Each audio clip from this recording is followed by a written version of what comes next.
of thing. Yep. So he's asking about carnosine. All right. So yeah, we know it's a dipeptide. That's why I clicked on the other one that you had. Well, it's synthesized from alanine and histidine in the body.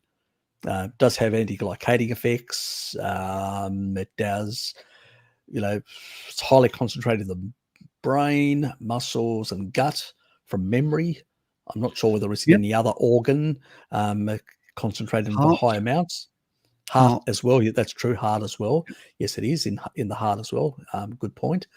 And so it does have an anti-glycating effect. That's what most people talk about it, about the anti-glycating effect. They'll enough antioxidant, anti-glycating effect, and stuff of that sort. Which is and it's a sort of has that like a natural chelating effect as well. But did you know that as zinc carnosine in the stomach, it also has like the mucosal sort of stuff that actually gets produced in there. It can actually have like protection, like with H. pylori and all these sort of things in dealing with suppressing these little nasties in there.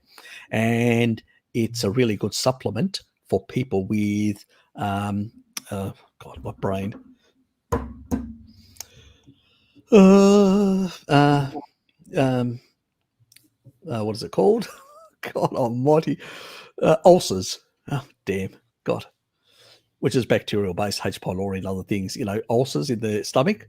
So it actually helps with that, improving sort of because while taurine helps also regulate the pumps in the stomach, and I've talked about that, it improves the healing of any scar tissue within there.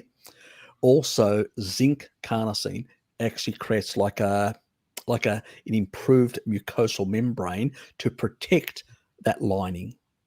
So again, there you go.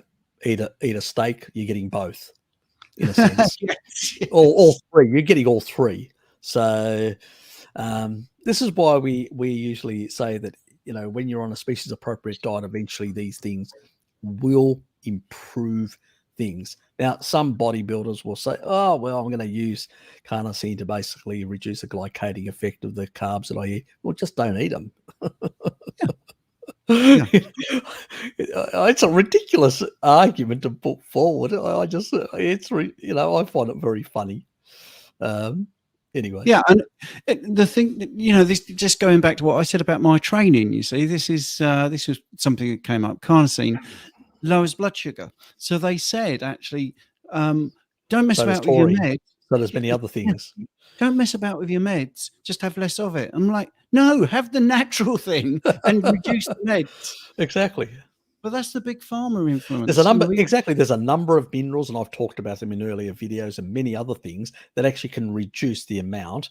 But the best way of actually reducing the stuff is not to eat the stuff in the first place. Absolutely. Yeah. That's the most effective way, not to supplement after the fact. It's like, I'll take my carbs, and then I'm type 1 diabetes, as we were talking about earlier, and then I'll have a shot of insulin to deal with the problem. So histamine is involved in the synthesis of carnosine. What's that? Is histamine involved in the synthesis of carnosine? It is involved in there's look, histamine is not, everybody actually has this like histamine is evil. You've probably heard about that. Well, that's why I picked up on it. Yeah.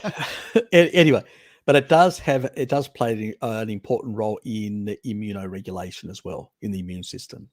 Yeah. So it's not all bad. So if we had very little histamine, our immune system wouldn't function as well.